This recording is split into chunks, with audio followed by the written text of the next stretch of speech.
Victory Through Air Power has been on my list for quite a while, ever since I read about it in one of the Disney history animation books that I've reviewed. I can't remember which one, but I read about it. It sounded really fascinating, and I decided, finally, let's give it a watch. I'd say it was probably worth the wait.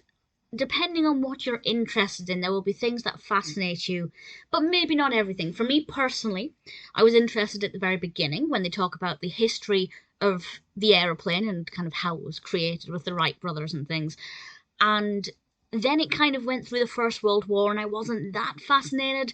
And then the bulk of this, it's about an hour in length, and I'd say maybe 40 minutes of it, I'm not sure exactly, but most of it is about the Second World War and how aeroplanes helped with the fight and also hindered, because obviously enemies had airplanes as well. And when I say helped with fight, I mean the Allies, of course. And that aspect of it I found really fascinating. So, depending on what you're interested in, there will certainly be something here I think that you will find interesting. It's basically an animated history of the aeroplane, but as the title suggests, Victory Through Air Power, it does focus on how the aeroplane helped with winning the Second World War.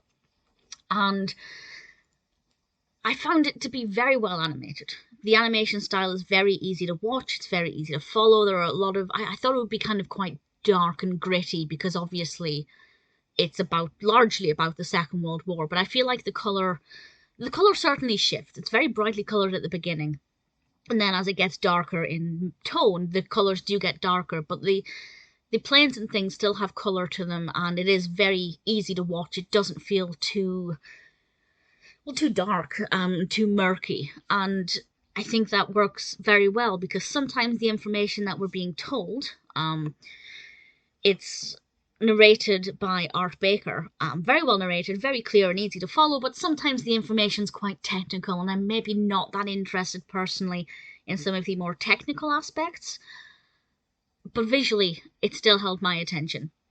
Every now and then my attention dipped a bit, but that's not because of, bad narration or bad animating. It's simply because there are things that I am not that interested in about aeroplanes. And I'm perfectly happy to admit that this was never going to be my favourite animation ever. But I really enjoyed it. I thought it was worth the wait. Certainly if you've got an interest in the Second World War, or indeed the history of airplanes, there will be things in this that you'll find fascinating. Maybe you'll learn something, I don't know.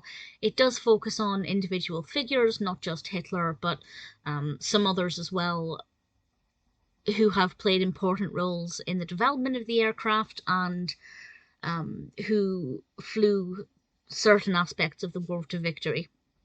And I thought it worked very well. The music as well is pretty incredible. It uses Rule Britannia quite a lot. Or I can't remember the name of the American version, but the exact same tune is used in America for another song. But that song is used quite a few times, which I love because I love it. The music is by Edward H. Plum, Paul J. Smith, and Oliver Wallace. I know Paul J. Smith and Oliver Wallace in particular have done a lot of great work for Disney around this time. Edward H. Plum's work I'm not too familiar with, but I believe he did Bambi, if I'm not mistaken. Very well animated.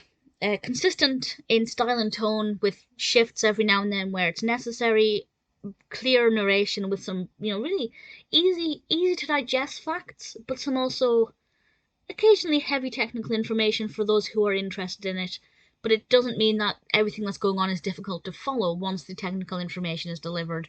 It's just there if you want to know it. I probably won't watch it again in a hurry, but I wouldn't mind watching again at some point in the future. Never going to be my favourite, but I'd say Victory Through Air Power as a 1943 film is pretty impressive, something Disney should be proud of, and it's definitely worth watching. Just as an aside, I think I mentioned in this that it's the history of how they won the war through aircraft. I obviously mean they're detailing the attempts that they are doing to win the war. Obviously released in 1943, they still had a little time to go yet, but in hindsight, we can see things that were put in place that would eventually help them. Definitely very fascinating and worth a watch if you're particularly interested in that part of history.